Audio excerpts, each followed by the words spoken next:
Sneak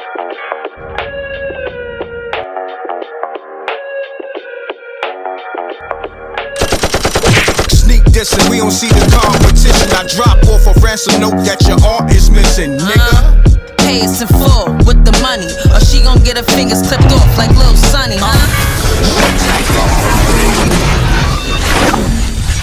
MRecktv. Yeah, this is Chris Gotti Lorenzo here, CEO of Adventure Music. If you're an independent artist, you need to go to the platform, sign up, become a member. All we do is help you with your product to get it out to the many people as possible to help you be successful, to own, operate, and monetize your business. See you there. Yo, this is Chris Gotti, and you're watching me right now on MRecktv. Peace, worlds. M.Reck for MRecktv. I got a special guest in the building with me. My brother, could you let the people know who you be? Yes, sir. First, thank you for having me on. You know what I'm saying? This is Chris Gotti, you know what I'm saying, Lorenzo, CEO of Adventure Music. Yes, you know? sir. Yeah, yes, sir. So what's the concept behind Adventure Music?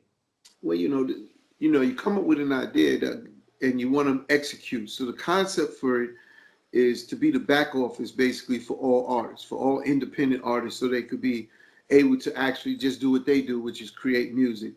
And then they could use the services that we have and the distribution that we have, just like a Universal would for them, and they could do it all on their own.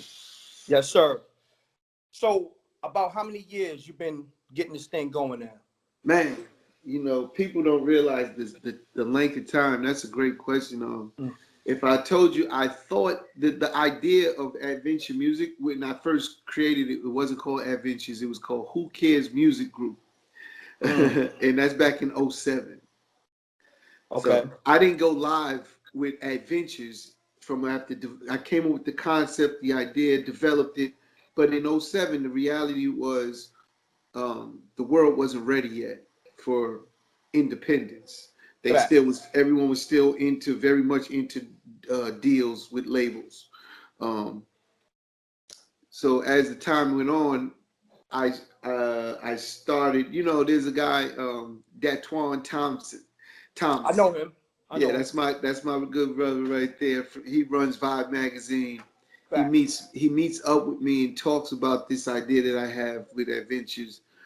And sure enough, he said, "Why don't you start it? What are you waiting for?" And I said, "Oh, it's not right yet." This is something that I give advice to all artists, because I had to deal with it myself, as you would have to deal with it. We all deal with it as entrepreneurs, as business people doing something. And what that advice is just do it. And I give Datwan the credit, because I had the site built at this time. This is in 15. Now we're in 2015. I didn't go live yet. But I built the site, and I have it, and I'm telling him I'm gonna launch, and he said, "What are you waiting for? You sound like you got everything ready." And I was like, "Nah, I'm not ready yet." Just like, think of an artist trying to drop their records. They're always waiting for the perfect moment, the perfect time. There's no such thing. There's no such thing. You know what the perfect time is? When you're ready, when you have something, go. Facts. Go learn, go make your mistakes and learn and keep tweaking. And so he leaves. We was at 4040. He leaves. And once he left, it hit me. And I run outside and get him. And I said, "Yo, I'm dropping it tomorrow." That's May 1st, 2015. And I turned the site live May 1st. He did the article on Vibe Magazine to kind of do a launch for me, the whole thing, to tell me what I'm doing. And that's the beginning of Adventures. Now, here we are in 2020. So salute to Dayton. Yeah, definitely. Salute to him. Yes. Dayton, that's the homie. Yeah. Yeah, so go ahead. You said here we are in 2020. So here we are in 2020, and just like anything else, I say you go through your ups and downs, your bumps and bruises, and then I still haven't gotten to an automated place, because that's where we are today. We need to be, everything you're doing is automation. Think of any company you're dealing with, it's an automated process. Got you. So until Adventure Music gets to an automated process, I'm manual. Manual is fine, but it's not conducive to really grow the business the way I want it to grow, Mm. and where I'm going to take it. So you got new companies come in like DistroKid or United Masters, you know, and shout out Stout, you know what I'm saying? He got United Masters and he's over there. We Yeah, spoke. I wanted to ask you that. I'm glad Yeah. you brought that up. Not to cut your wisdom. It seems like, I don't know, maybe he had the same idea, because I think you had your thing going before the United Masters thing. You know, I don't, you know, one thing I learned in life is no original ideas. There's no original ideas. The minute you start something, someone else was doing it or thinking about it. Or so do I know who I was? I was up and running first, but he definitely asked me what I was doing before United Masters was created, and I told him I don't really give up my intellectual property. Very important. I watch all these other companies and what they're doing. Very closely. You know, I'm very aware. You know, Ghazi, shout out to Ghazi at Empire. You know what I'm saying? That's my brother there. Incredible platform what he did. I remember when he first came in New York and we had to sit down and to where he's at today. Incredible. Right? I salute to them. Ghazi and the whole Empire. Ghazi and Empire, yeah. Which I use for my distribution. I use I didn't know that. So Ghazi allowed me to use his distribution back before he was doing that. You know, Got you. His whole business model also evolved, which is what companies do. We evolve. Yes, sir. Yes, sir. We see the problems, we change. We see the nature of the business and where it's at, the landscape, and then we make adjustments. So when I say these things, I'm sitting there saying, of course, we're all in the same, let's say, area of business, but our business models are different. Our agendas and goals are different.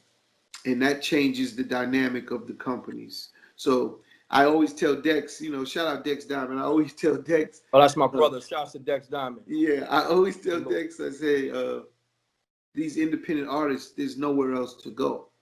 And there's a ton of places to go. You might say, damn, there's all, you know, TuneCore, CD Baby, you know, there's a ton of distribution companies out there. Fact. But what I'm saying is, when I say there's nowhere else to go, is their business model, their agenda, their goal, their core values as a company is not to empower independent artists. And mine is.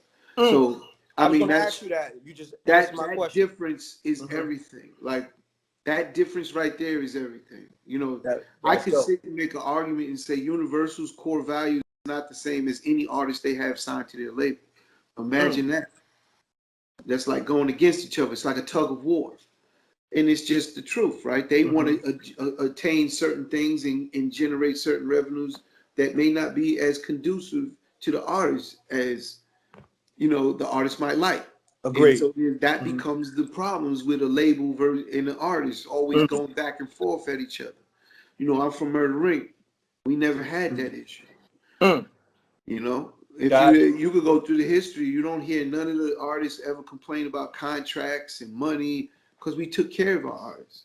Now you're right. So I never heard Ja Rule, Ashanti, or anybody, even Cadillac Ty. I never even heard none of them mention. Like, yeah, because but we took care of the artists the best way they could have been taken care of, and even if at the moment they didn't understand something, right? Because let's call it ignorance or just not knowing, right? That's it, being ignorant. Once you do know it, then you come back and say, "Damn, you guys was doing the best thing for me." I get it. They don't realize that Universal, our music partner, was telling us, "Fuck them." You know what I'm saying? They was telling us, "Don't go get another artist. We'll get the best deal when you get another artist from them. Put some pressure on them. Don't give Ja the best deal. Don't give Ashanti the best deal." Because absolutely, that's business though, right? And it's not like you're saying, "Wow," but the reality is that's just business, right?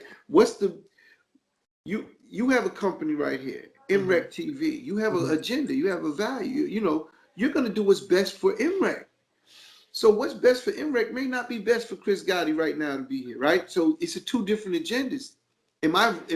See, this is just part of growing up and understanding business. In the beginning, when you don't understand it, you get upset and you get pissed off. And that's why you see all these artists, they don't really understand. And yes, labels are very aggressive in their approach to business. So let me say this. I'm glad we're talking about this because I'm one of those people. Maybe I got too much integrity, but is a such thing as corporate business, and business and corporate is done a different way. Absolutely. It's pretty much no integrity. It's just about numbers. You know, I don't want to say that there are some executives with high integrity and core values. Okay.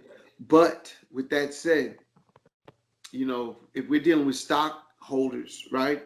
See, there's different types of business you learn about. So if you're dealing with shareholders and they have to report to that board about how they're generating profit and why, they have to answer to those decisions they make. And if those decisions turn out to be against what the board thinks is what is best for the company to get a higher, you know, IPO or whatever, you know, stock value, best believe that CEO is going to change his core value because he's got to keep his job.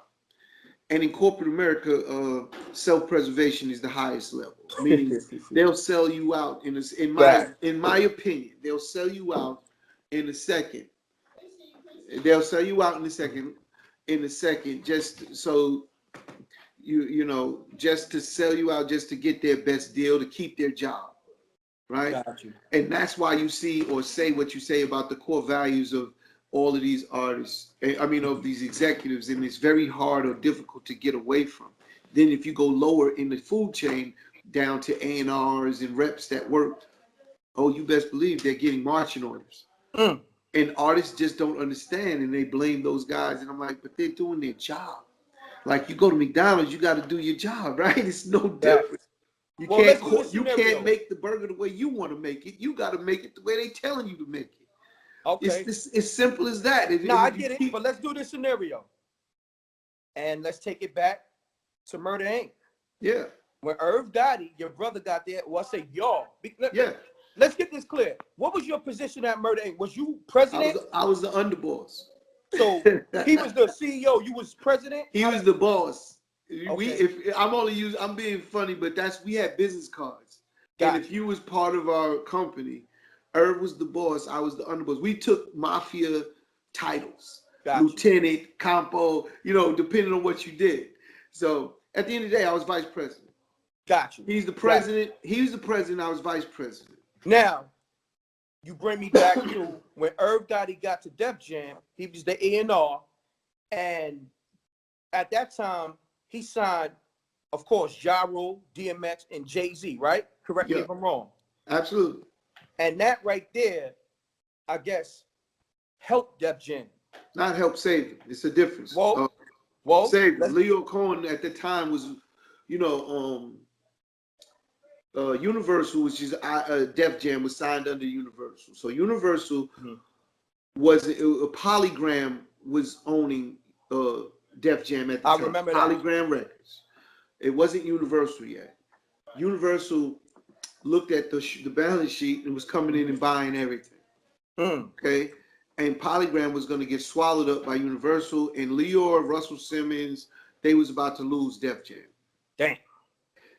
Because they're not doing enough numbers. Their numbers wasn't strong enough. They was going gold with like LL. They didn't have platinum plaques at the time. And that was some Irv came in very strong-minded, very ignorant, very important. I say that because when you learn business, you know, part of my biggest challenge in business is staying ignorant. And I'm gonna explain what I mean. Because the more you know, the more you start putting yourself you're limiting because you're like, damn, we can't do that. This doesn't work. That doesn't work. Irv was very ignorant. He didn't know what didn't work at the moment. He's very fresh and green, and his energy and passion and conviction of what these music was. Let's talk about DMX. You know, DMX, he got laughed at Def Jam and quit because they said, who's going to listen to a barking chihuahua? You know what I'm saying? And Irv's like, y'all don't know music. This is what it's about. I'm not coming back here. I'm not fucking with you. And I'm taking X. You know, Leo started coming to the house, telling us he's going to lose Def Jam. And Irv's like, we're going to sell 5 million records. We got Ja coming. We got Jay.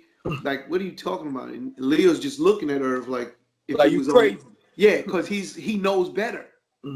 He's like, if it was only that easy. But he to his credit, and I tell everybody Mhm. when they talk anything about Leo, you bet to his credit, he allowed Irv to do what he said he was gonna do, and supported it.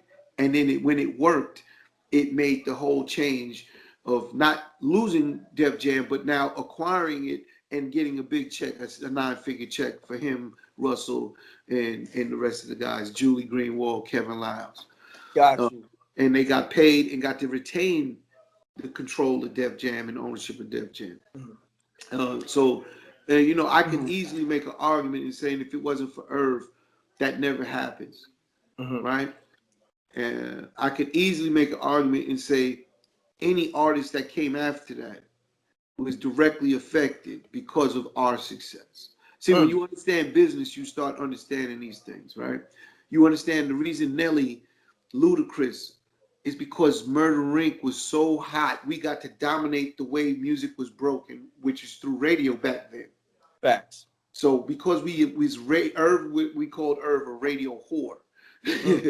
So he was a radio whore. So he had every program director, and then because of the sense of job, Universal, Def Jam, IDJ got to use those favors, let's call it, And those relationships. in their favor to break a Luda, to break a Luda. Let me say Nelly. this though. I gotta say this because I work radio on a much smaller scale.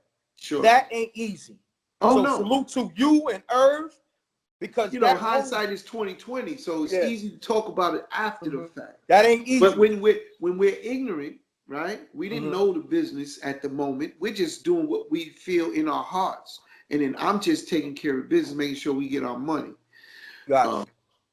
And when you start realizing the true way everything works, like you're saying, you was in radio, you understand how hard or difficult that is. We didn't know. It's one of the hardest things outside of selling records, radio, especially with these DJs and program directors. Man, them politics is a it's whole so different type of political. politics. I told her if I can't do it because it's so political. Because one guy that you're friends with is against the right guy next door to him, and you got to figure out how. And they're like, well, this, and they want shows. They want, man. And Irv, they would do shows for nothing for all of the program directors. And that was how we got our favors. But then Universal would go and take our favors. This is what I mean. Ooh, you know, that's crazy. No, it's business. It's business. It's business, but we didn't know it at the moment. At the time, we was very ignorant. We didn't understand it at that time. You know, I could go into even deeper. They hired a guy named Ken Lane. Shout out Ken Lane. You know what I'm saying? To run the pop division for Def Jam, a rap label. If you're in radio, you know rappers didn't go pop. We wasn't getting played on Z100. We got played on Z100 without no one working the record, which was never done before. So then they hired Ken Lane and his whole staff to start working pop. So we created a whole pop division for Def Jam. Wow. Imagine what that worth. Again, this is hindsight 2020. Priceless. Yeah, but at the end of the day, you know, like I said, we was very ignorant. So here's the catch. The ignorance, you don't understand your true values. So that's why I said my strength is I'm not ignorant, even though I'm staying ignorant.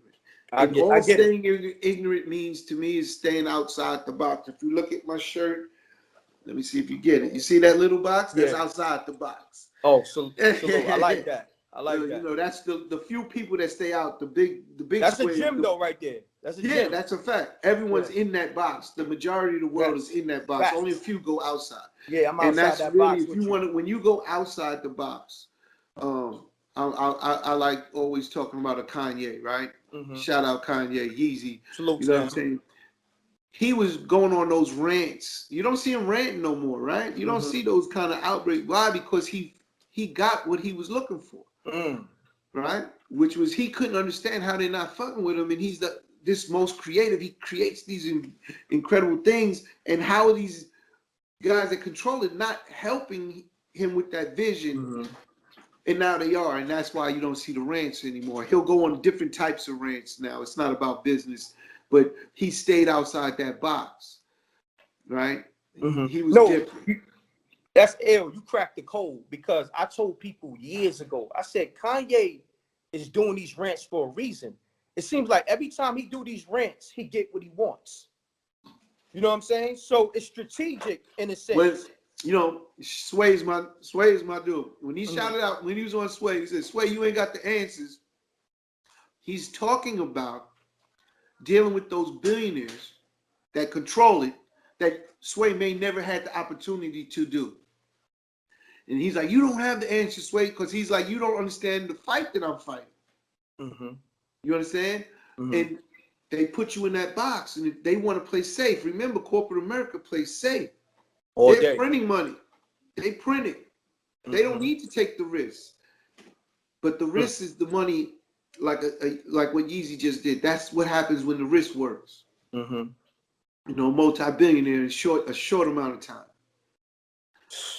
And believe me, then he went to Gap, and they seen the numbers. You know how hard it is to move a company like Gap's numbers? The way he just did it. It's, you know, to what's move his numbers looking like at Gap? Let me explain something to you. I'm gonna just give you something real quick. Like, to move a company that's worth $1 million, it's not that hard. $10 million, it gets a little harder. $100 million, it gets a little harder. $1 billion, it gets even harder, because the market size. How do you get more money out of the market share? Right? How many people fuck with Gap? How do you get more people to fuck with Gap at this point in time? Right. And that's what Yeezy just did. Oh, they gotta pay him. They gotta pay him, and I'm sure he's gonna get compensated as well. You know, think of a 10% increase, right, on $1 billion is $100 million of new generated revenue. Right. Then add it into the multiple. See, of how corporations are really evaluated. They don't evaluate you by that number. They evaluate how long can it do it. So if you're $1 billion and you could do it 10 times, they tell them, oh, we could buy that company for $10 million. They give you a 10-time multiple. That's what he just did. So it's not that it moved just 10%, 20%. It's just that hard to do. Just because he said he's fucking with Gap, it changed numbers, and then it's very difficult. And then they're looking at dollars and cents, so he's supposed to get compensated for sure. So salute Shout out Kanye West. Yeezy, you did it, baby. Big business, you did. I know his mom's is looking down on him, crying happy tears. You know what I mean? To those billies, She's probably the reason it's happening. She's up there working for him. Condolences to his moms, and you know, God bless. Yeah, God bless. Now, I gotta get into the history, being that you brought up the Murder Inc. thing. It's a lot of questions, me personally. Sure. Because I'm one of the guys who set the blueprint for these in-depth interviews on the internet. Like, if you do the history, ForbesDVD.com, we go back like 12, 13 years when everybody was doing those generic questions, like, who do you, they ask those generic questions like, where do you see yourself in 5 years, or what features on the album, that type of shit. We was the ones like, yo, what happened with Chris Black, or, you know, Cadillac Ty and shit like that, when everybody was keeping it on the hush, because, you know, people behind the scenes, they talk in the industry, but in the interview, they played it safe. Like you said, safe. Corporate America, play it safe. So we was the guys who came from the mud. ForbesDVD.com, shouts to Doggy Diamonds. He did an interview with my partner. You know what I'm saying? I think last year or something like that. We took the risk, but we didn't get the credit. Like you said, with what y'all did with Murder Inc., the whole radio division. Yeah. The same thing with Forbes DVD. You got all these other brands like Drink Champs and the Joe Budden shit. I'm an artist first. You know, rapper interviewing another rapper. It was taboo at one time. Niggas think about Big Tigger. He was nice on a freestyle, but they didn't take his career serious. They looked at him as an interview nigga. He didn't break off. He got into radio. Exactly. So everything you saying, I could relate to it in a different aspect. It's all relatable. It's all relatable. But anyhow, let's get into it, my brother. Now, what was your official introduction to the music business? When? Yeah. What was the first official, outside of Murder Inc.? We know that story in a sense. What was the first official introduction to the music industry? Well, you got to go back to the first official introduction is going to go to Mike Geronimo, TVT, Blunt Records. A guy named Steve Gottlieb gave my brother a situation, and we had Blunt Records over there. We started doing Mike Geronimo, you know, all of those artists over there, and just working, man, and just working. No doubt. Shouts to Mike Geronimo. That's the homie. I know him as well. Now, also, you know, before that, if you go back, but that's like our first official business where we was making money or generate revenue from it. And that's my brother. He was generating revenue from it. At the end of the day, you know, we grew up in Hollis, Queens. So Jam Master Jay, Run DMC, that's family. And no doubt. God bless the dead. Jay, he's my first music opening because Jay would allow me into his life in ways where I was privy to see things, hear things, listen to music, and it was just like, wow. And then, you know, at the time I put Irv into Jamaica Park. This is like the very beginning of our music like aspirations. Gotcha. Jamaica Park. He took over the park as the DJ for Jamaica Park in Queens, which is huge because all summer we rocking and everyone came through the park every summer. Like, and Irv was the DJ. He killing it. Salute, man. Yeah, y'all put a lot of grind in, man. Man, the length of time, you know, when people tell me how long they've been at something or things like that, it's like, man, I believe it's about 16 years before we got to any type of money revenue. Wow. Salute. Yeah. Let me ask you this now. Okay, Mike Geronimo was the first artist. And, you know, he has some classics. What's that? The Master IC, Shit's Real. Yeah, all that, right? Now, just moving along, why you think, well, of course, they two different artists, but Mike Geronimo and Ja Rule, I'm looking at Mike Geronimo like before, pre-Ja Rule, in a sense. You know, he was your first artist. Why you think he didn't go to that next level with y'all? You know, first things first, you know, I'm a straight shooter. I just give it, I just tell it. I need that. Well, I tell it like it is, like what my version of it from what I've seen and know about the situation. Everyone, you know, we could watch the same story and we have two different stories, right? But Irv put his heart and soul in Mike. He found Mike at a high school talent show in Bayside High School. Wow. Told him, let's go make a record. Made the record. Shit's real. I paid for the video. You paid for it? Yeah. Wow. Hype Williams shot the video. Hype Williams shot the video. Yeah. This is before Hype Williams, though. That's how long we go back with Hype. Hype Williams shot the video. He shoots the video because he was basically taking film stock from off of a Ralph McDaniels video, because Ralph McDaniels shot all the videos back then. Facts. You know, video jukebox or whatever. You know what I'm saying? Ralph McDaniels, that's my brother. Yeah, shout. That's my dude too. And he was taking film stock from, I believe, a Jodeci video. Because back then, film and cameras cost so much money to get. Like the videos, facts, so expensive because you had to buy the film. Yes, sir. We didn't. The money I gave him 5 racks for that video. Oh, back then. And that's nowhere back near then, 5 racks was like 50. Yeah. You know what I'm saying? Back then. He rented the cameras, but he didn't have the film, but he got the film, all the film stock from there, and we shot the video. Mike Geronimo's wasn't prepared for success. Now, you know, there was a moment he went on, you know, that he was on, went to the Ave and he called Irv going crazy, and Irv thought there was some beef. So he's calling me like, yo, something's up with Mike. And he goes to see Mike, him and Chris Black. And they go see Mike, and Mike is sitting there shook. And he's like, what's wrong? What happened? Who touched you? Someone fuck with you, whatever. You know what I'm saying? He's like, nah, niggas is comparing me to Nas. Wow. And Irv was like, nigga, that's a great thing. We're going to get this money. We're going to get this money. You know what I'm saying? But the challenges of an independent label, right? Here it is. Blunt Records is not a major. And back then, the majors, just like today, dominates the outlets to make someone successful. Yes, sir. So we learned that with Mike. Mike sold like 300,000-400,000 units as an independent, which was great. That's major.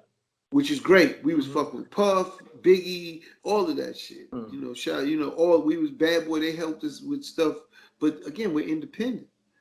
But then when we got to get into the radio part to really make the artists go, we didn't have the leverage and the support because we were independent. Got you. And that, to me, was Mike's biggest hindrance of becoming successful. And then Irv identifying that situation and problem and going to Steve Gottlieb saying we need more money to do this, this, and this. And Steve is saying no, no, no. Because he's, you know, Steve Gottlieb had a company called Television Tunes, that's TVT. And that's all the cartoons. He owned the cartoon music. Wow. And all the cartoons. And shit. And that's where he made his money. So he tried this rap label, Blunt Records, and he wasn't prepared to spend the money. You know, he made his money from suing people. I say that only, again, part of life and business is however you get money, 20 years later, 50 years later, that's still how you'll get money. Because you know it. So if you know how to sue people, you'll find ways to sue people to get money. Gotcha. You know what I'm saying? I use that example for like most people. There's nothing 100% but death, right? But most people, I deal with the large side of business or things. The majority of the times, if that's how you learned how to get money, you always go back to it to get money. Yes, sir. I do it all the time. Yeah. I got 10 other ways to get money, but that one is the main one. You know, bona fide, that one bona fide. That's my safe zone. I know how to do that. Yeah. You're like, I know how to do that. Facts. And that's not just us. That's all people. That's human nature. That's human nature. That's all people. Yes, sir. Yes, so sir. That's why it's very important to ask people what did they do, how did, because then it give you insight on who they are, how they get money, and what they are DNA wise, like as a person. Like again, you know, there's people out there that like they all they do is troll, and that's how they got their money. But so they're gonna keep trolling. Yeah, they're not stopping. They don't care. Facts. You know, they don't care. They're gonna do it. Yo, you know what's funny that you say that? Because yesterday I posted a video of Mitch Green. Remember Mitch Green and Mike Tyson? Yeah, of course. But yo, if you look at the video now, Mitch Green was probably the first troll. There just wasn't no social media. Yeah, he's an early troll. Yeah, early on. It worked. He got his fight. Fact. So you understand what I'm talking about. He understood. He trolled his way into a fight. It just wasn't called troll then back then. You know what I'm saying? Yeah. So, you know, but yeah, speaking on the whole Mike Geronimo thing, you broke that down. But now, correct me if I'm wrong. You had the first Cash Money clip.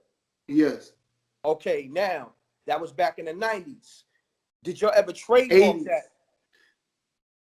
Yeah, go ahead, 90s. Come on. Yeah, it was back in the 90s. Did you ever trademark that because you got Birdman and Slim with Cash Money Records? We took Cash Money clip. Yeah, what movie is that? CMB brother.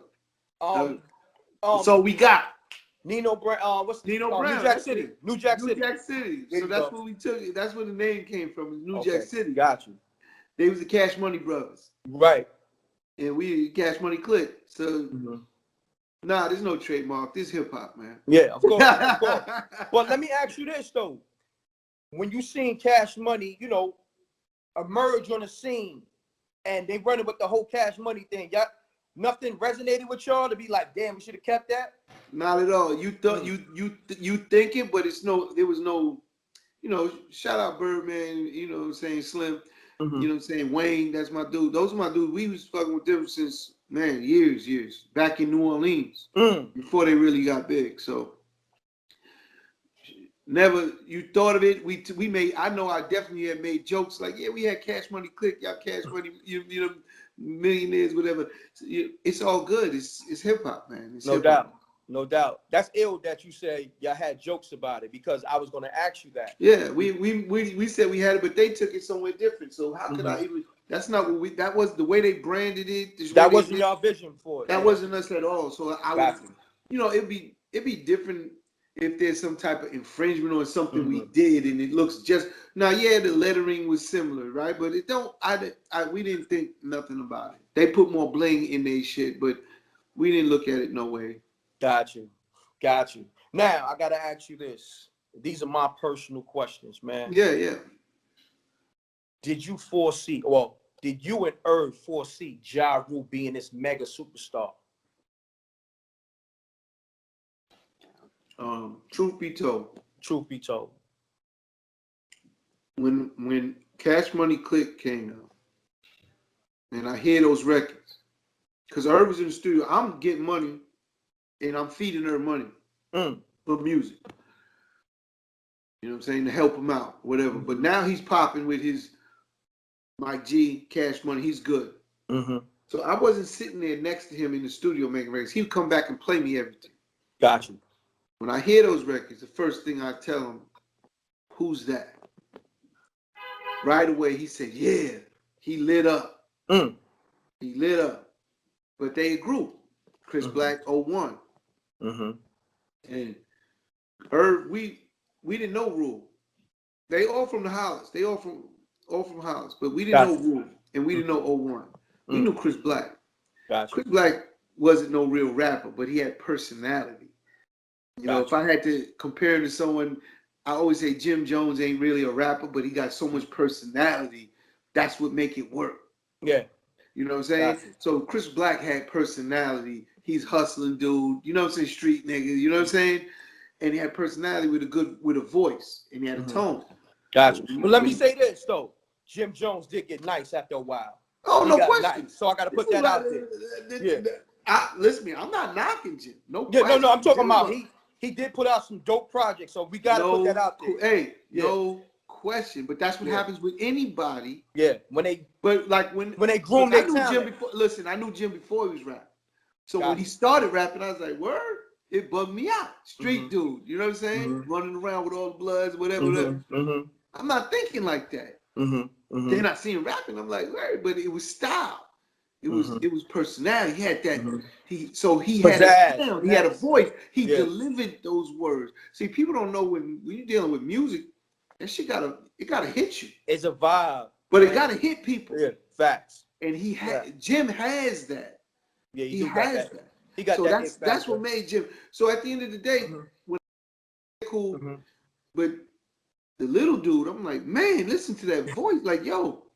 So when you say, did I know? No, I did not know. I would have to ask Irv, but I would say he had a very strong idea he's gonna do something, because as soon as I said it, he said, I'm gonna take him single. What you think? I'm a solo. I said, man, that he's a problem. Yeah, because y'all got a distinctive voice. Like, it's a big voice, but it's distinctive. You understand what I'm saying? It stands away from the rest. You get what I'm saying? Absolutely. So, but it's deeper with Rule, right? So we get through that, then we get him solo, and we wasn't gonna put him back on Blunt. So Irv started making records to go to Def Jam, and then that happened. You know what I mean? People think he was on Murder Inc. He just signed to Def Jam first. We got him back. We took him from Def Jam. Oh, wow. I didn't know that. That's ill. Yeah, if you look at his first album, we had to go back. His first album, Holla Holla, with Holla Holla, that's all Def Jam records. Was that Vinny Vedavici? We didn't have a Murder Inc. label yet. Oh, word? I thought y'all did. That's the misconceived perception. The logo was on the album, right? Because we knew it was coming afterwards, so we went back and added it. Now we get it. We have his deal, his record deal already. We're recording his album, and in the interim, we get our deal for Murder Inc. But he's already signed to Def Jam. We didn't get him back to his third album fully. Then he was fully Murder Inc. Wow. Now that brings me to my next question. Okay, who signed to Def Jam first? Out of Ja Rule, Jay-Z, and DMX. I know Irv brought everybody there, but who was the first artist to sign their solo deal? They solo deal at I'm sorry, I'm so bad with timelines, but I'm gonna say it was Rule had his deal with Cash Money Click first.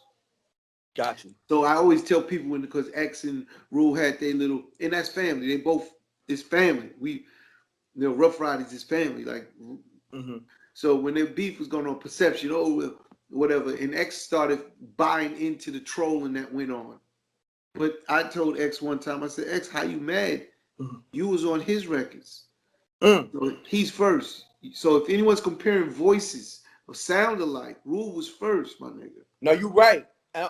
I'm glad you cracking a lot of X codes. name wasn't DMX. It was Darkman X. He'd be when he first came out. Like everything changed because he got the Def Jam. But at the end of the day, Rule was first. So how could the first nigga's voice be copied? How could he be copying the person that comes second?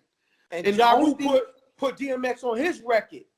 Mike Geronimo put them all on Jay-Z, DMX, on Time to Build with Mike G. Irv had all of them. He wanted to bring everybody to Blunt.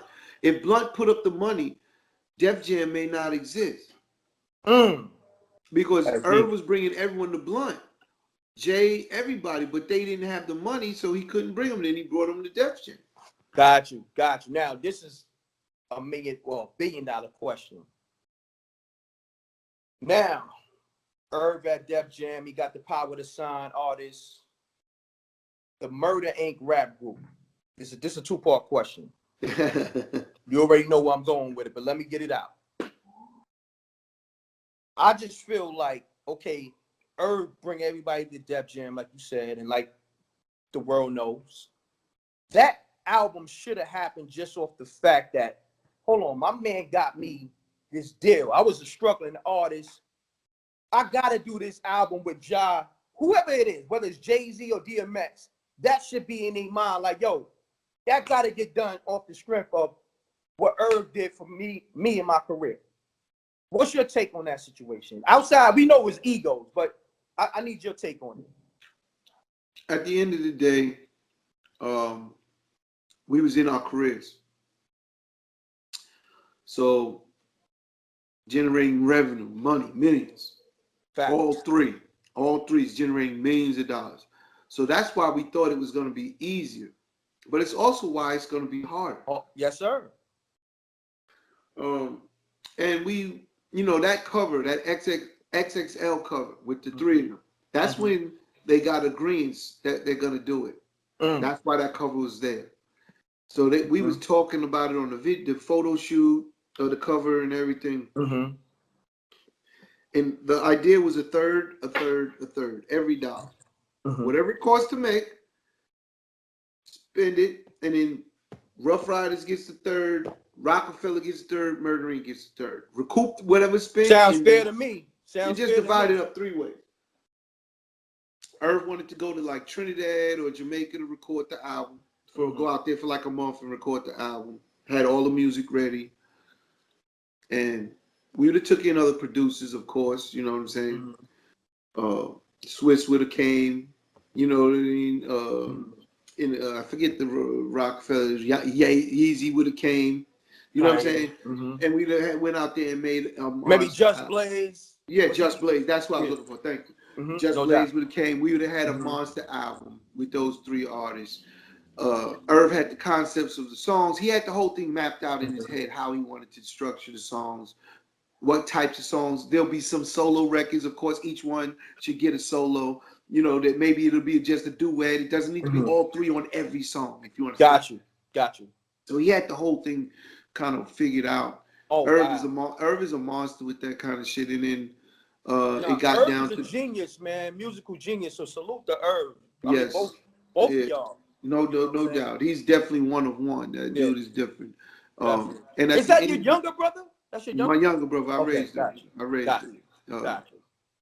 He's 3 years younger than me. Okay. But we do all of this stuff, and then it got into the money, and then I won't point any fingers on who made it not happen, but it just didn't happen. Damn. You know what I'm saying? It's like it got to a point where it was a lot of conversation with Rough Riders, a lot of conversation, because right at that moment, DMX just sold 5 million records, so he's making the most money, and he basically said yes. Jay, if you the truth be told, Jay and Rule was probably even sales wise at that moment. Wow. Well, people don't. A lot of people don't know that, though. A lot of people don't know that. I'm glad you. No, after that, Rule was outselling him. Like that's what people don't realize. They think Jay was outselling Rule, but that wasn't the case. Rule was outselling Jay. You know what I'm saying? And all good. We was tried to do no ego, just get it done, and it's something Irv wanted. it's his vision, and it was messed up because it didn't happen. We was a little sad about it not happening. You know what I mean? The world is sad. I'm sad, and I just feel like outside of the fucking egos, niggas is supposed to do that. You know, here we are in 2020. Imagine that album got made. The historic side of that album would have been incredible. Forget about it. It'd been crazy. But you know what's so crazy? Even this though, that album didn't happen, and another album that should have happened. Imagine a Ja Rule and DMX album. You understand what I'm saying? Man, crazy. You know, when you get into Murder Inc., in my opinion, we got shorted. The world, not like the world got shorted. Got you. We got shorted on music from probably one of the best writers in the game, and that's Ja Rule. Speak on it, man. You know, I'll put his body work up with anybody. Like his way of structuring song. Once he got to that point, he was unbelievable as a song maker. We was writing records for everybody in the industry, all R&B artists, giving niggas hooks, rock and roll bands, like making songs for them. Like, and Rule was writing it all, like no problem. Like he was just in his zone, and we get shorted in that space because of the government coming in and basically making Universal, our music partner, cooperate with them. Dang. Against them. So imagine, how can we put out music? You know, most people might think it's 50, and I'm like, man, you understand?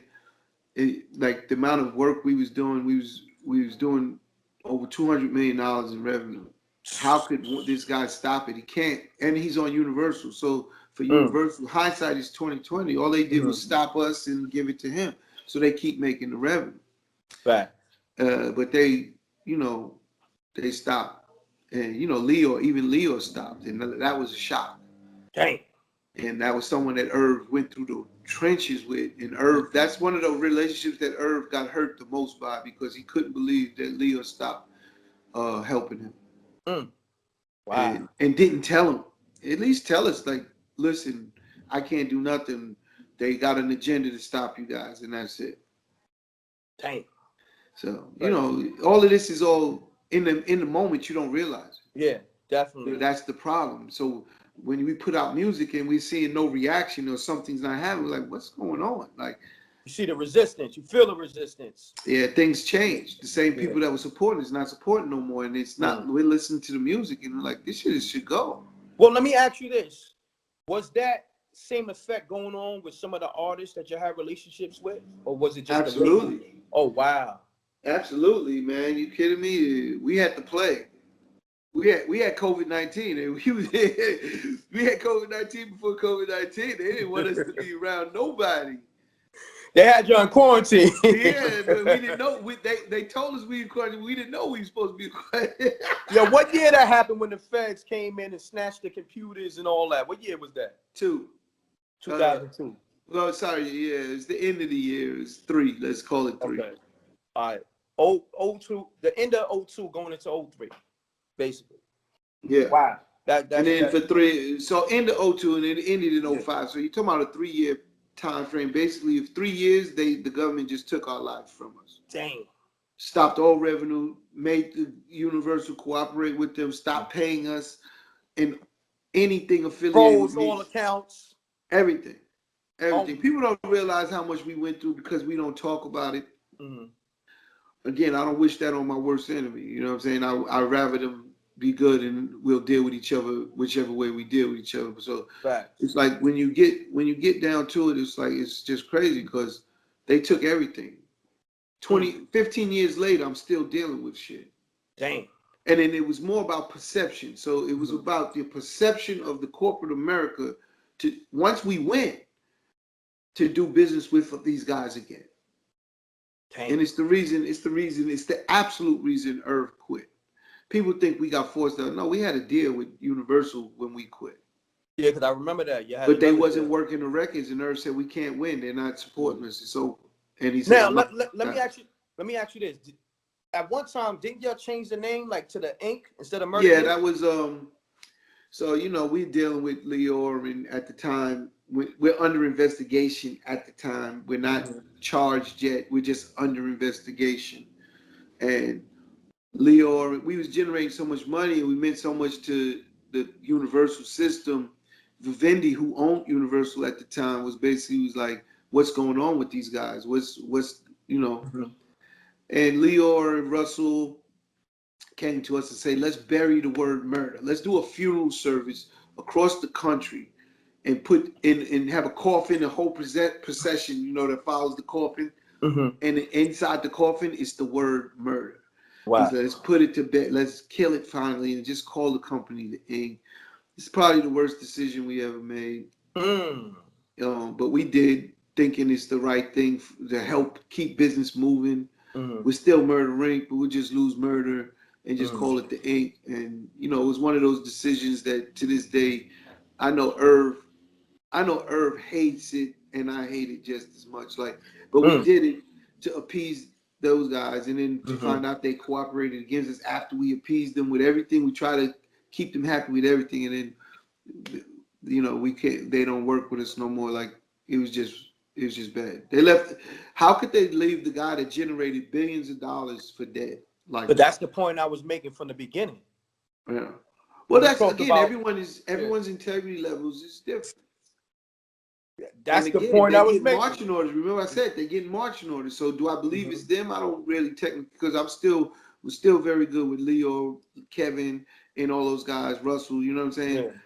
But at the end of the day, they looked at it as business. But they, you know, the only thing I could have said they could have did was tell us. Bottom line. That's all. Pull us to the side and say, "Listen, this is what's happening. This is what I can't do anything anymore." So we know how to move different. Like, we're survivors. Like, just tell us the game we playing. I'm gonna play the game. No doubt.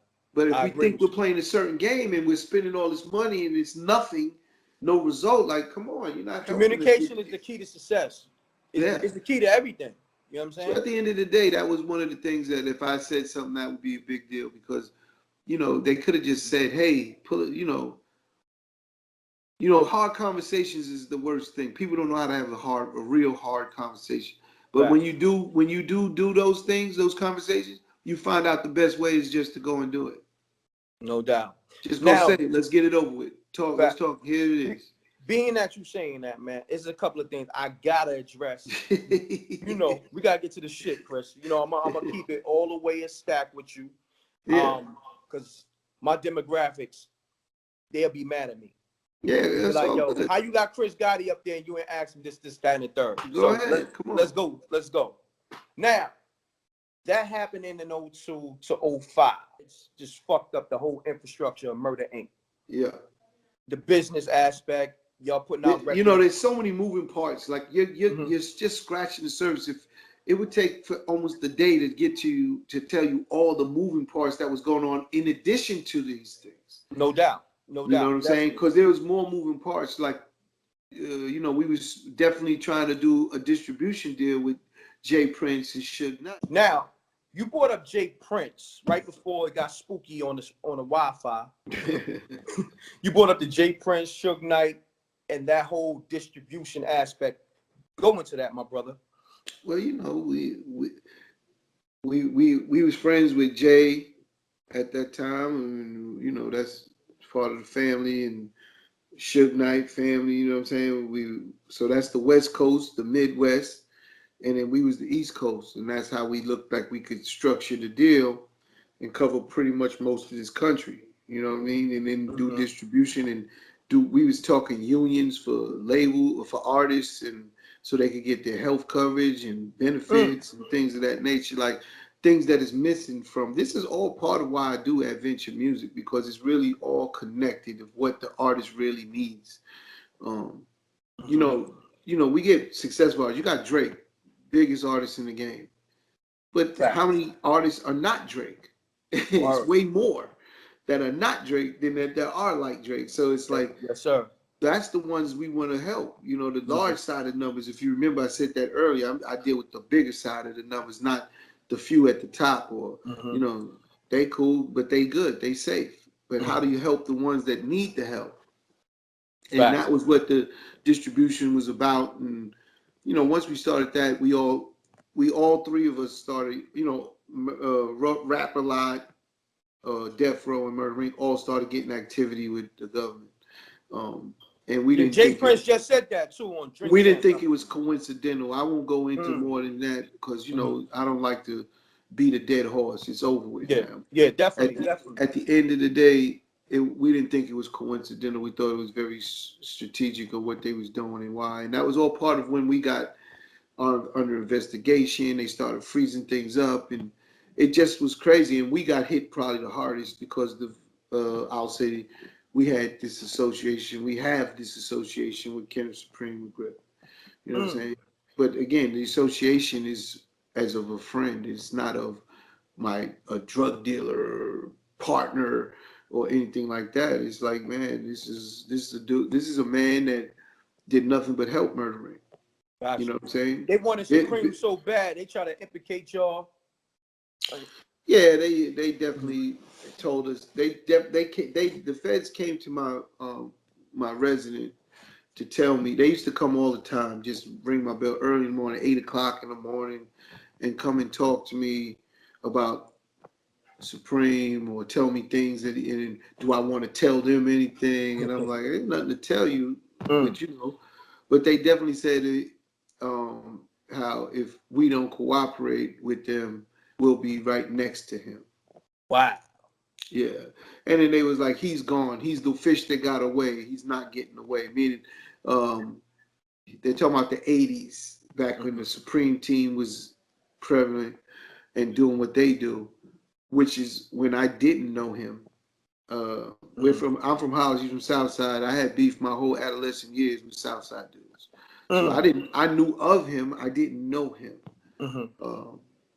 But at the end of the day, we didn't meet Preem until Cash Money Click, Get the Fortune, Fuck the Fame. That's the first day Irv met him. Wow. On the video set, which we shot in Southside, at one of his locations. But we shot the Cash Money, Get the Fortune, Fuck the Fame video in Southside at one of his, he owned a salon location, and we shot inside there with Black Just, God bless the dead, who I did know. I did know Black Just. I did not know Supreme. And Irv was introduced to him that day. And just like any relationship, the relationship grew from there. It wasn't like Preem was saying, yo, I need this, that. Nah, Preem was just there really curious about, can he make a movie? And he made a movie, Crime Partners. Yes, sir. Yes, sir. And that movie was made and funded by, not like we put up money, but so did Rough Riders, so did Rockefeller, so did Snoop Dogg, so did Ice-T. See, what people didn't know is Preem was universal. Meaning he wasn't just Queens. Everyone across the country knew who Supreme Kenneth McGriff was. And they had fond love for him and admiration, and they put up money for this movie. And they all got contracts, but the government didn't look at it like that. They looked at it like, you're funding this illegal activity. I'm like, man, it's a movie. We had contracts that we owned X percentage of movies. So when that movie came out and did $4 million, they was like, oh, hell no.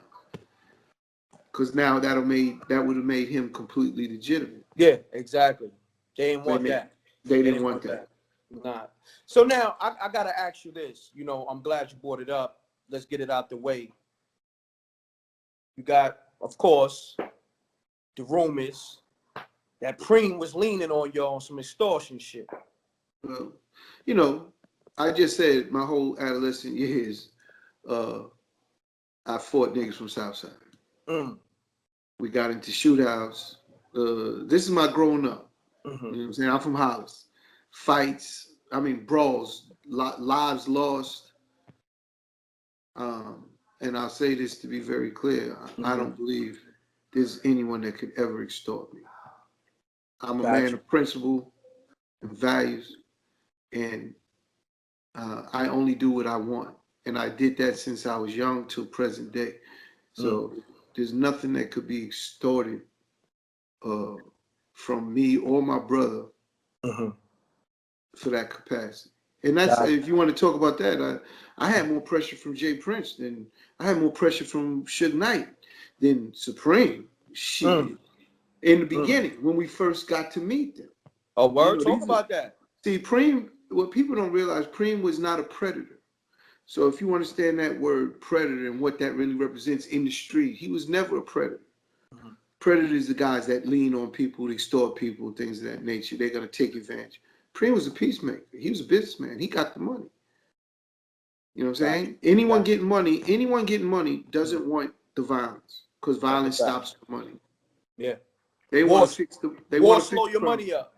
As soon as you get money, remember I'm telling you this. As soon as you get money and you see your boys fighting, you're gonna be like, "Yo, don't fight. What are y'all doing?" That's a fact. So that's what Preem was. So it's like, come on, like it makes no sense for that. You know, if you told me Prince, his nephew, was linked on us, and I would say Prince might have been the issue, because that's what Prince did. You got to know the character and the DNA of a person to say that that's what was going on. You got to know my DNA and character as well as his. So when I say you can't extort me, I didn't cross paths with all of these guys in the streets at one point in time, just being successful in music. This is the only business that I know you risked your life to make music. That's it. That's a fact. And in that era, and I'm talking about that era, like, listen, I know all these rappers out now. It's crazy now. It's different, but you see all these rappers now. I think like just a week or two ago, like 4 rappers, 2 got killed and 2 got shot. Benny got shot. But see, that's different. I'm not going to say that, because that's gang violence. Got you. Right? So they're involved in the gang. Situations happen. And then you're talking about the guys from Chicago, because I know them. Again, and that's gang violence. This isn't rap violence. It's different. Now the cops might want to make it rap violence for their own agenda and their own reasons. But you're not going to make me believe it, because I know differently. That's gang violence, and that's a different violence. Like, you can't incorporate the two for the same reasons. You know what I'm saying? That's gang violence. No. End of the day, God bless all the ones lost, because I don't want to see no lives lost. But that's a fact. But it is gang violence, and it's once blood is shed, it's very difficult to stop it. Facts. Now, all this is going on in the end of 2002, going in 2003, up to 2005. The wave is coming now from South Jamaica, Queens. Yeah. And then I gotta say this, because I said this to Cadillac Ty not too long ago. I said this to Caddy not too long ago. I said, yo, when Ja Rule was doing his numbers, selling all these big records, why the fuck wasn't Caddy, Chris Black, Black Child, and I'm tearing up the mixtapes responding? Like, Ja could probably maybe it's we're in the middle of that, right? And you have to understand, and I will sit here, Irv is big picture. Don't make no mistakes. You're talking to me, but Murder Inc. is Irv's baby. Got you. Which means all music decisions was going running through him. Caddy and Black, when you say it wasn't the mixtape scene and all of that, they just didn't get it out. Irv wouldn't have said stop that. But when it came from a big picture perspective, he might say, let's analyze this, that, these moves. No, Caddy said it. Caddy said he was a part of that, not making that decision. He said that decision was very critical. He said they should have responded to, G Unit and 50 and them on the mix. Yeah. Hindsight is 2020. Yeah. He said that was our mistake. Mistake. Here's the question that people don't realize at the moment. So when if you're let's say you're Verizon. You're Verizon, and here comes Cricket Wireless. Do you respond to Cricket Wireless at Verizon's level? That's the reality. And these are conversations that was going on at that moment. Now, we could have easily said Caddy Black, y'all do it or whatever, but the reality was we're touring, we're generating money, we're doing this, we're doing movies, sound scores with soundtracks the workload. It's Y'all was like doing some major shit, man. it's not just that, but it's the workload. It's like there's only but 24 hours in a day. Fact. How much work can you do? Like now I have to do all this workload and I have to do this too. And that was the choices being made. So it's easy sitting on the sideline, not understanding all the dynamic of what's going on to make, why didn't you do this? Why? Because you don't understand it. Yeah. That's why I don't get into these conversations because really most of the time it's over people's head. Gotcha. They don't understand all of the No, that's business. why I'm asking the questions. No, I got you. That's why I'm breaking it down. Yeah. But that's the reason you didn't get these answers out prior. Gotcha. Because it's not easy to explain all of the dynamic of what was really going on. You know, people talk about Ja Rule with Fast and Furious. You know, the role that you see Ludacris in is Rule's role. I heard about that. Okay, so Ja Rule turned it down because he wasn't getting enough money or some shit. No, like he that? turned it down because he had $30 million of touring money to go pick up, and he couldn't shoot the movie at the same time. And then what's the lead guy at the time? What's the guy's name? I can't remember. Vin Diesel? Vin Diesel said, I'm not doing no more. I'm only doing the first one. And Rule said, if he ain't doing it, I'm not going to do it. And I got to go get this money touring. So it was an easy no-brainer. But then Luda took it, and then it becomes a franchise. And, you know, makes all this money. It's like, but you can't figure this shit out at that moment. You can't. You don't foresee Fast and Furious becoming. We did the soundtrack for Fast and Furious, so 2 million records with that soundtrack. At the end of the day, we did not think that would have happened because we would have did the soundtrack for the next one, and that we would have owned the brand. And then because Rule didn't do it, we didn't do it because that was, you know, if Rule's in it, we gonna get the soundtrack.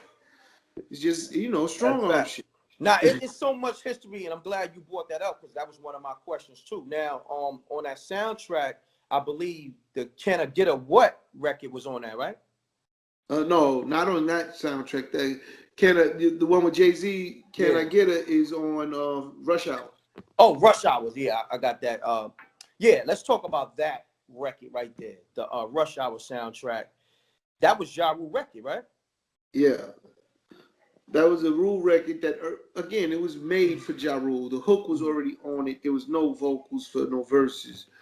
But Jay had walked by the office, heard it, and then just stopped. But we didn't see. He came in and said, "What's up?" And he was like, "Yo, what's that?" And Irv told him, "This is Rule's record, his next single." And then he leaves, says, "Oh, that's dope," and then leaves. But he didn't really leave. He was outside the door, listening to the record. Wow. Probably, you know, he don't write. Made his verse and was like, came back in and said, "Yo, I need that song." And Irv's like, "Damn, this is Ja's single, but let me talk to him." And Rule's like, "Go ahead, take it." Wow. And then that's how that record came about. But Rule allowed it. If Rule didn't allow it, it would have not happened. Irv said it's on Rule. If Rule says no. But when we was gonna get money, you know, for the soundtrack, it'll be on the soundtrack as a single. It's on Jay with Jay's album. Like, it was too valuable to say no. It was crazy. It made sense. Of for course. Everybody. And, you know, that was one of Jay's first #1 records. You know what I mean? That was a big deal. Got you. Now, it was something that Irv said, I want to say like maybe 6 months ago. And he was referenced to something like, I blocked 50 Cent career. I blocked him into that Eminem Dr. Dre deal, that Shady Aftermath deal. Yeah. Now, it was a mixed reaction from, you know, people in the comments and just on the internet. They was like, damn, Irv will block a nigga from feeding his family. Yeah. But I get it. Most people get it because, you know, that's your fucking arch nemesis in a sense. This is somebody who's trying to take down the empire. you know, you can't, these trolling, and you know what I hate with today's, you don't know who's behind the comments. Facts. You know, and you got people just starting shit, saying shit, and that's their job, basically, your career. But, you know, I don't worry about those things. But you just said it point blank. You said he would block someone from feeding family. He's blocking someone that was trying to destroy him. So you're sitting there saying you want your enemy to prosper, to kill you. That's what you're saying by saying no, I'm not saying that. No, not them. Okay. I'm saying the people that wrote the comments. Yeah. And it's like, again, all he did was tell labels, if you fucking with him, I'm not fucking with you. It wasn't like he could control other labels what they're doing. Mhm. You understand? Got you. He said because everyone was coming to Irv. Irv was the goose that laid the golden egg. Meaning, if you had a label and you had an artist that needed a hit single, you was calling Irv at that time. Facts. And Irv would come and produce a record. So it didn't matter if it was Universal, Atlantic, Warner, Sony. We fucked with every label, every CEO. So when they would call, and they the ones that he didn't go and just say it to them. They would call and ask. It's like, well, if you fucking with him, I'm not fucking with you. You know what I'm saying? That's understandable because I'll be on that time. Okay, in life, keep it a buck. You can't fuck with niggas' enemies. That's a fact. That's a fact. I'll give a big story with Jay-Z and Irv. Okay. At the time. Nas. Irv did Super Ugly. Yes, sir. Okay. So there's this beef with Jay and Nas. As you know, we fucked with Nas, but we also fucked with Jay all the way. Like, that's my brother. At the end of the day, that was Irv's, one of his biggest mistakes with Jay-Z was fucking with Nas. Nas was gonna sign the Murder Inc. Yep. We did a record and a video called The Pledge remix, I believe. And he's pledging allegiance to Murder Inc. in that song. Listen to the record. Now, what happened with that though? What happened with Nas signing? Let me finish. Okay, my bad. My bad. Steve Stout made that happen, right? Steve, the commissioner at the time, he made Nas, thought it was a good deal. Before that goes down, we have to have a meeting with Jay. So Irv was like, yo, I gotta tell Jay, Nas, we thinking about signing Nas. I said, let's go see him. We go to Baseline Studios, Jay's studio. Meet up with Jay. And Jay says, Irv says to him, yo, I got something to tell you. And Irv, when he says that, I cut him off real quick. I said, Jay, before he says a word, let me tell you something. If you want this to happen, like I break it down. I'm trying to be very political. That's why I'm taking time. Gotcha. Certain things ain't for everybody. You know what I'm saying? But I was trying to be very political with that situation. Like, Jay, we'll do, if this is the situation, meaning if this is the beef, this is what we're going to do for you. Right? He looks at me and says, nah, Chris, it's not like that. And Irv jumps out the window. I told you, it ain't like that. It's just on some rap shit. And I'm looking at Irv like, because Irv isn't thinking street shit at that moment. You can never fuck with another man's enemy. I don't care what it is. That's a fact. Especially getting money.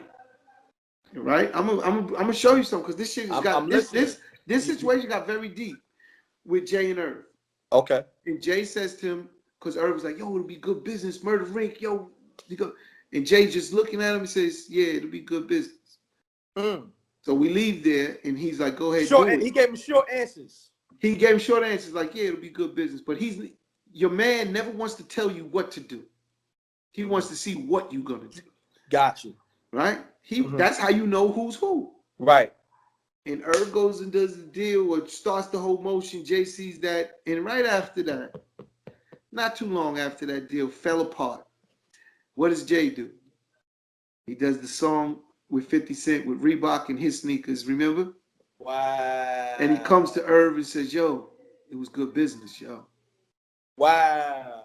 Yeah, shit was deep.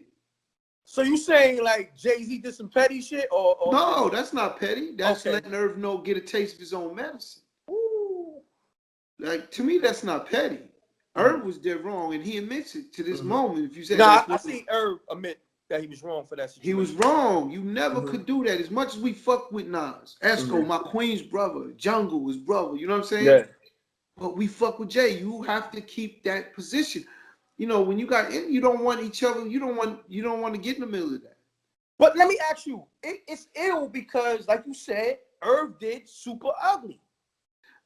Yes, Irv did Super Ugly and was telling Jay, like, this is on some lyrical shit. That's why Irv thought it was cool. He's not thinking street shit. He's thinking, I told you, it was just, they on just some lyrical shit. Jay looking at him like, niggas. Nah, it's a little deeper than what you think. A little more than that, but he left it cool. But look, Nas and Jay is good now. But But see, that's the You shit. know why they good? No bloodshed. No, I get it. But you know how what's so crazy? But think about at that time, the Murder Inc. Jay-Z relationship got tarnished because, in a sense, Absolutely.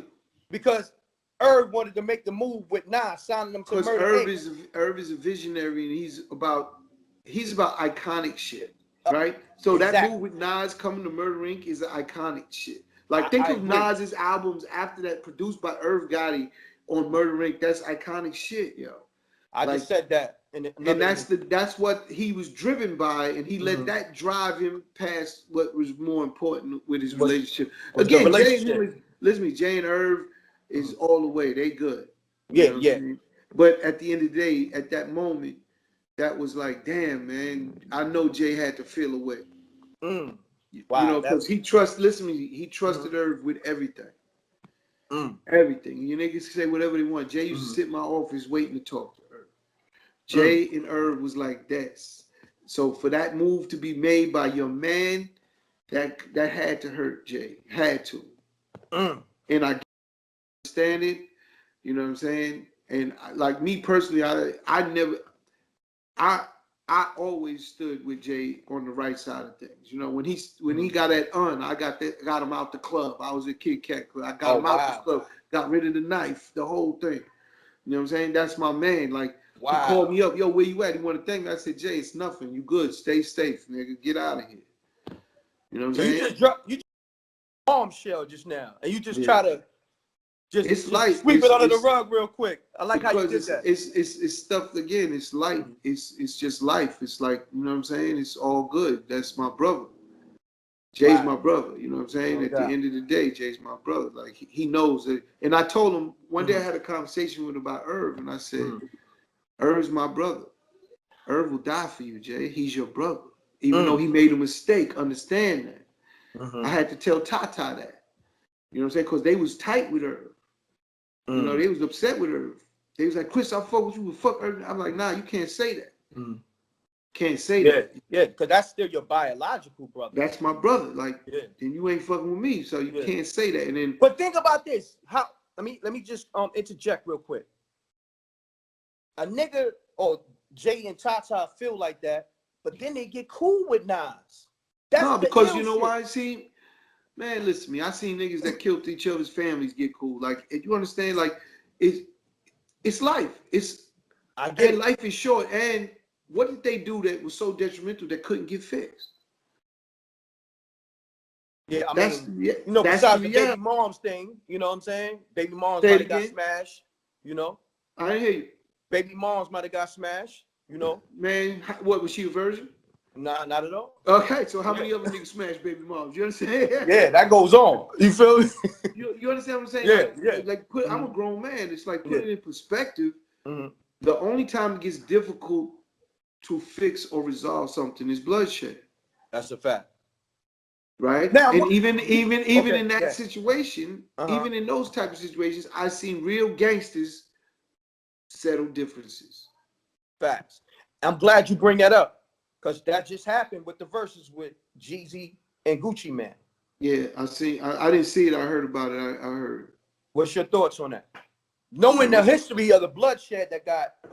It was you know, they again, how are you gonna you know, outsiders,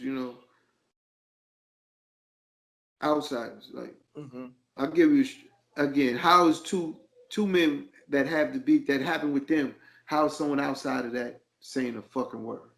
If they could be good with it. And that's what Jeezy said. That was Jeezy's whole shit. Listen to me.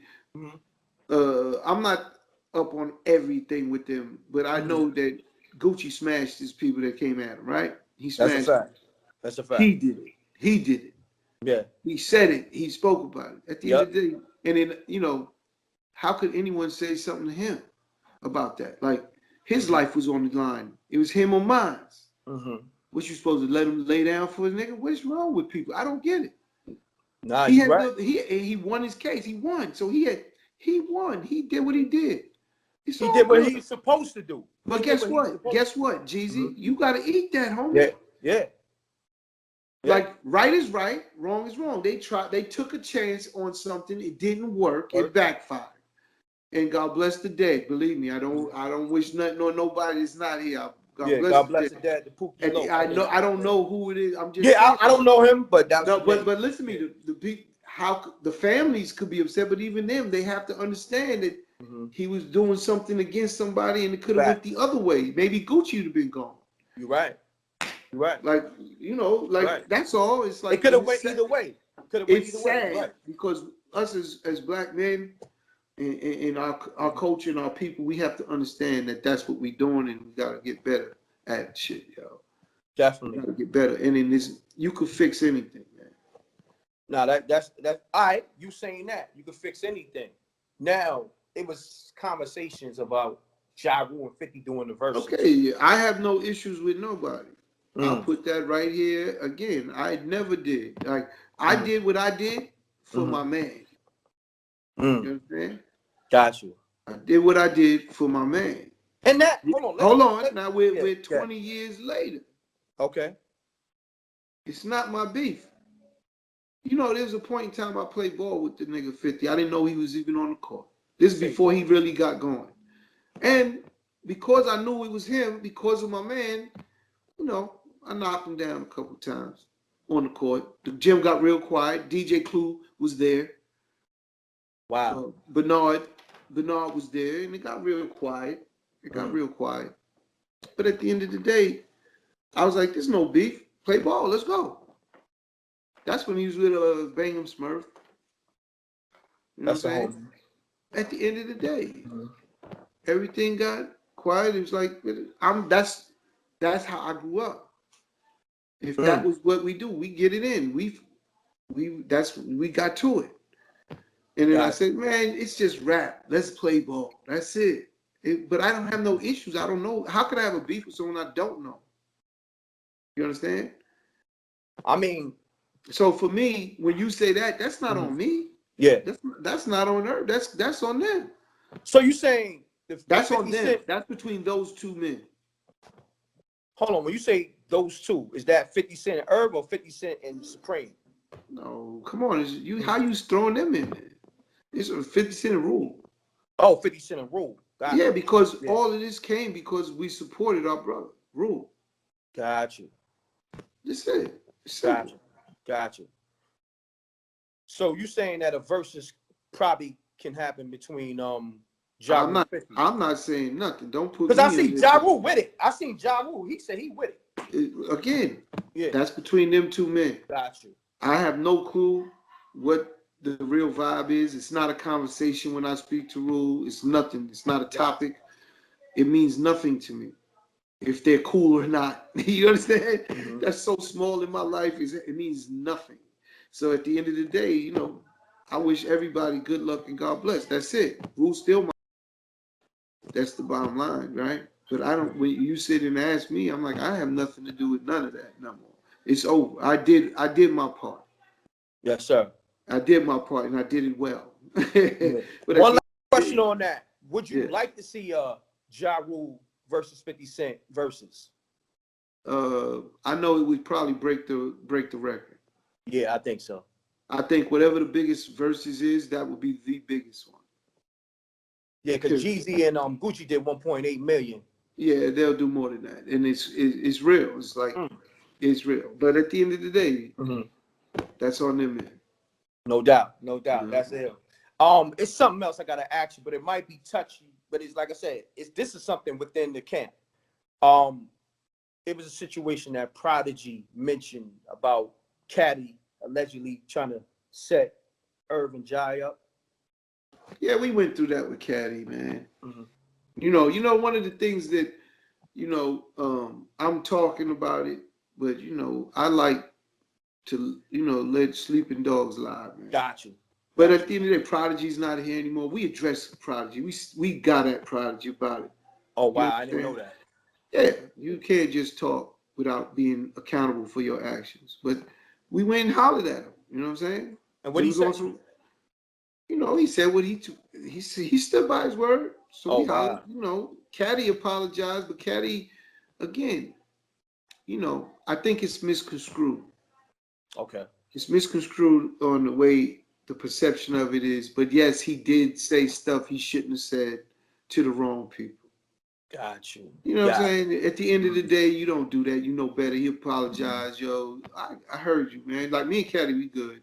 I Mhm. don't know if Irv likes his motions as much. You know what I'm saying? Because Irv took it a certain way, and that created a bigger issues. A lot of stuff came from out of that.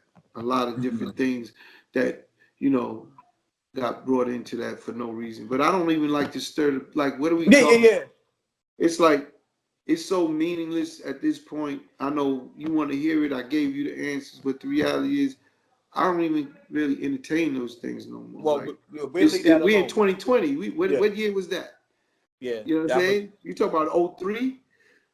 well. Prodigy brought it up in I think Yeah, but the book. But I'm 2012. just saying the Yeah, actual events that yeah, he's talking about is in '03. It's like, come on, man. yeah. You're right. Don't. It's like nothing. Even the book was probably what 7 or 8, '07 or '08. And we Mhm. talking about over 10 years plus away from any of that. It's like, and the man's not even here no more. Nah, One thing, facts. God bless the dead. And you know, those God my bless the dudes. dead. Queens, anything Queens was my man. I fuck with him. But, you know, he's not even here no more. It's like, Nah, definitely. let that man rest in peace. You know what I'm You saying? know, rest in peace to Prodigy and all that. Rest in Now, let me peace to ask you this. Prodigy, yo. Caddy mentioned his career, I guess, got put on standby due to Def Jam wanting to push Joe Budden, pump it up. Well, there's some truth in there Mm-hmm. because, you know, I don't give Caddy a lot of leeway Mm-hmm. because he was on the #1 record with Jennifer Lopez. Ain't it funny? Fact. Think about you're a radio guy. You know what that means. They're waiting for a record from Caddy, right? Mm-hmm. And he didn't deliver at the time. We know Mm-hmm. success is based on timing, and his timing Mm-hmm. was off. So Got it. when he did come, Joe Budden's and then Universal only gets X amount of airplay for Def Jam, right? They have to share all this airplay gets shared between all the labels, Got you. Universal. So you get put on a list, and you're not priority unless your record makes you priority. And his record didn't get past Button's record, and that's the reason Joe got more attention or more. And it's yes, it definitely slowed Caddy's There's some progress. truth. Yeah, some truth to that. Yeah, got you. Absolutely, but that's there's definitely truth in there. But that's the business side that artists don't get. Now, let me ask you, was that the Palm City anthem? Because he said Palm City was up to like 1,300 spins or Yeah, something that's like the that. Paul City, And the he two-way needed to get to pager joint. 15, but he didn't make it to 15. He Yeah, got to like 1392 or something like that. yeah. And in his Yeah. business decisions as a Def Jam executive, you got to say which one am I going with? I'm going with the one that's moving the most. Mm. It's business. Bottom lines, it gets down to numbers. They don't care about you in that sense. They care about their bottom line. Got you. I gotta ask you this. Vita, what happened with Vita and Charlie Baltimore? Let's go to Vita first. Vita was signed to Hype, and Vita issue was she didn't write. She was signed to Hype Williams? Yeah, Wow. You said she didn't write? Irv did Vita for Hype Williams. Wow. That's how we got Vita. It wasn't like she was some ill lyrical female artist. Vita Hype had a vision. Irv seen it, and he made the music with her. Put her Hold on on, but you #1. said something key. You said she didn't write. Yeah, she wasn't a writer like that. She Okay. wrote, but she didn't write the songs you hear. She didn't write them. Got you. Ja wrote them, or Oh, Caddy, or oh Caddy, wow. or Caddy. Wow. Yeah, and then again, she misses windows when you don't deliver records and you don't have a record. When you get this #1s, she was on multiple, like she was on 2 #1s, Down As Bitch and Put It On. Put it on me. And if you don't have your records ready at that moment, you miss the window. Yes. But then it got into some business side because Hype didn't want Caddy writing the whole album because he has her pub, and it got into business stuff. Wow. Wow. You know, That's crazy. I didn't know and that. then it got, he didn't want this, but the reality, she wasn't making the records to make him go. You know what I'm saying? When we let her write it, she didn't, and then she had to come back and then Rule write some shit or Caddy write, but now she missed those windows. Yeah. Charlie Baltimore was set up as well, and um, Charlie was a little nervous about her singles to come out. She was set up and then didn't want to pull the trigger. You'll be surprised. A lot of artists they're like a little insecure about their own music, especially when it's like this is that moment you gotta go. It's your time. You gotta show. Yeah, there's no turning back. Yeah. And this is when you see a lot of artists. You see a lot of the fear, and I mean big successful artists. You know, so it's no diss on Charlie because she was a beast, but she definitely had a little pushback. And then when she was pushing back, Irv always tried to accommodate with the artist, and then she missed windows as well. Oh wow, that's crazy, man. You know, and money was spent on all of them for things. You know, there was a lot of money spent on all of them. So yeah, Dex Diamonds, that's my man. Of course, he connected us, but he jumped in my comments. I posted the Cadillac Tie interview on my page. And he jumped in my comments like, yo, Reck, you know, we spent like 3 M's on Caddy promoting them on the East Coast and West Coast. Yeah, you know why Caddy was acting like he wasn't getting no money spent on him? No. He didn't say that. He didn't say that.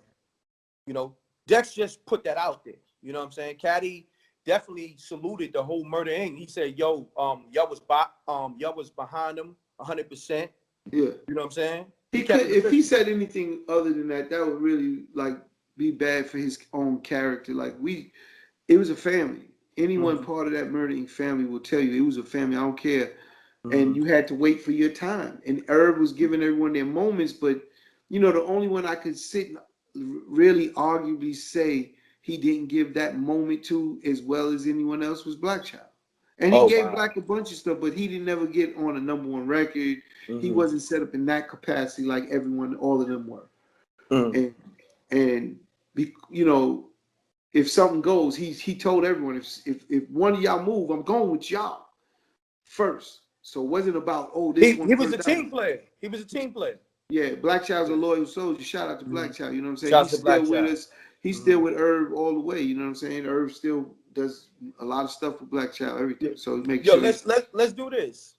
Black Child is an official actor right now. Like he's in a lot of shit. So salute to him. Yeah. Black Child's an official. He made actor. the transition. I think he got like 7 movies under his belt now. TV shows and all that. So he made that transition, and that's not an easy transition. You know what I'm saying? No, it's not. Yeah. So salute to him, man. Yo, Chris, man, we could go on and on for hours, but I know I held you up already, and I appreciate all the history that you was able to display on my platform. And yeah, one more thing. Why do y'all fuck with Dex Diamond so hard? Did he ask you to ask that question? No, I was gonna ask it anyway, but he did. Though. I'm gonna keep it a stack. You know, we shooters. I'm gonna keep it a buck. Dex is again. You can't. You know, in my career, in not just music, in life, in my life, where do you value loyalty? Where do I value loyalty? Anybody, when you see these artists or these companies and this and that, where does the value of loyalty get placed? I think that's priceless to me. I do too. So Dex is a loyal person to Murder Inc., myself, my brother. And as long as I'm breathing and I'm able, he will be able to get whatever I can do for him. Oh, that's real. And that's the only thing you could do back for loyal people. That's a fact. Now he told me through thick and thin, like he got locked up for the thing. You know, I put up $1 million bail for him. I know that's what he always tells you, but at the end of the day, you part of the family. I know you don't have it. If I got it, you got it. Let's go. Fact. And again, I don't know whose it is, but you're gonna deal with the situation. So as you know, hopefully you good, because I don't know where that was, what happened, but you know. And I'm telling you, everyone that was part of Murder Inc. at that time, you know, me and Irv from a big family, 8. It's 8 of us. We're real close with our family. You know, and they all felt that love from the family. Like Murder Inc. was a family. Still is. You know what I'm saying? And it's crazy because when we all get together, it's like you feel that energy with everyone. You know what I mean? Just like you would of a brother and sister. No doubt. No, let me ask you this though.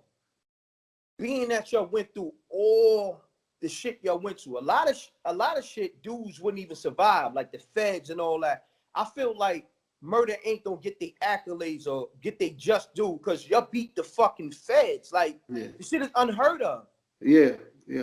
Like, It's all do you right. feel sometimes like, yo, what type of shit niggas is on? Like, You niggas, know, I tell everyone, I'm gonna tell you. So yes, you feel things. It's not, and again, you know, it's like they're almost trying to write you out of the record books of the music history. Like we created a sound that today is still being used.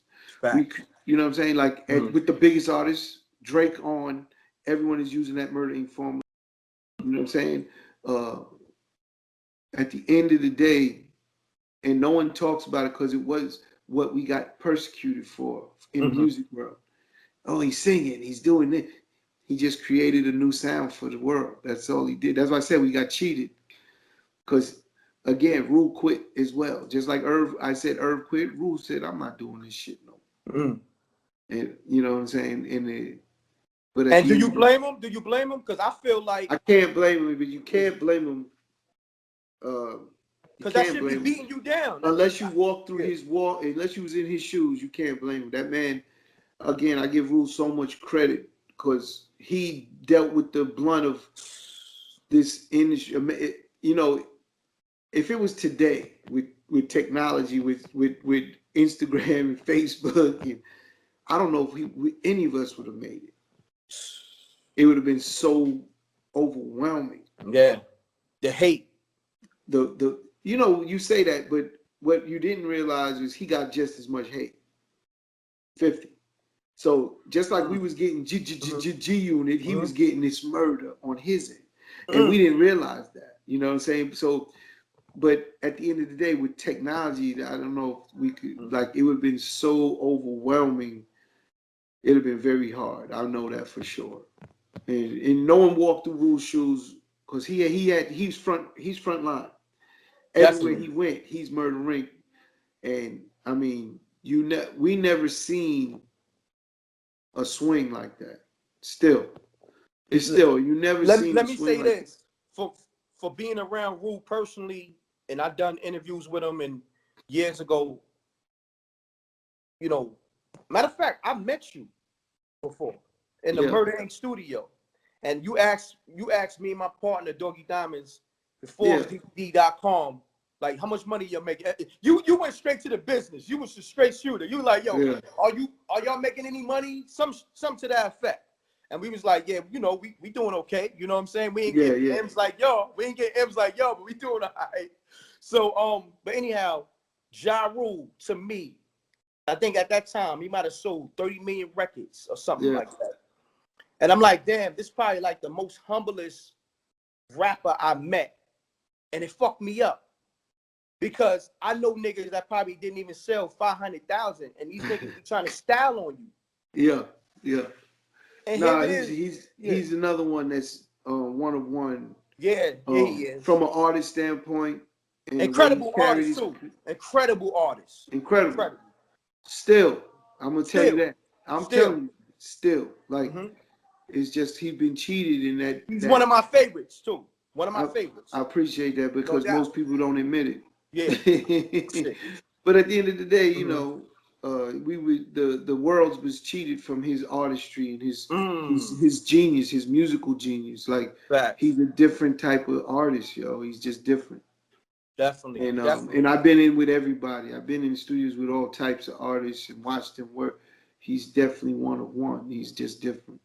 Yeah, he's special. Nah, definitely. I witnessed that shit too. Coming to the studio, I think he had to do a verse for something. And I'm a person that if he wasn't, I would never say it. So that's the other thing. If I don't just tell you something just to tell you. I don't do what they call like capping. I don't just cap. Now you a straight shooter. I appreciate it. Everything I asked you, you gave me real answers to. Yo, this is Chris Gotti, and you're watching me right now on MRecktv. Salute. Thank you, my brother. Appreciate you. Yeah, this is Chris Gotti Lorenzo here, CEO of Adventure Music. If you're an independent artist, you need to go to the platform, sign up, become a member. All we do is help you with your product to get it out to the many people as possible to help you be successful, to own, operate, and monetize your business. See you there. No, you're the plug and such. You a joke's bound to happen if you slipping or you lacking. I'm gripping on the Mac 10, ready for the action. Shots to make you break dance and have you do a backspin. I got more kicks than karate flicks. My whole team pushing Maserati whips. You on IG liking thotty pics.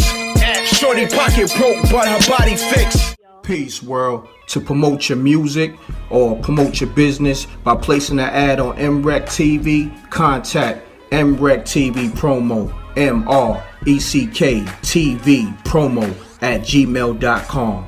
Peace. Oh yeah, subscribe to MRecktv, youtube.com/MRecktv. I'm gone.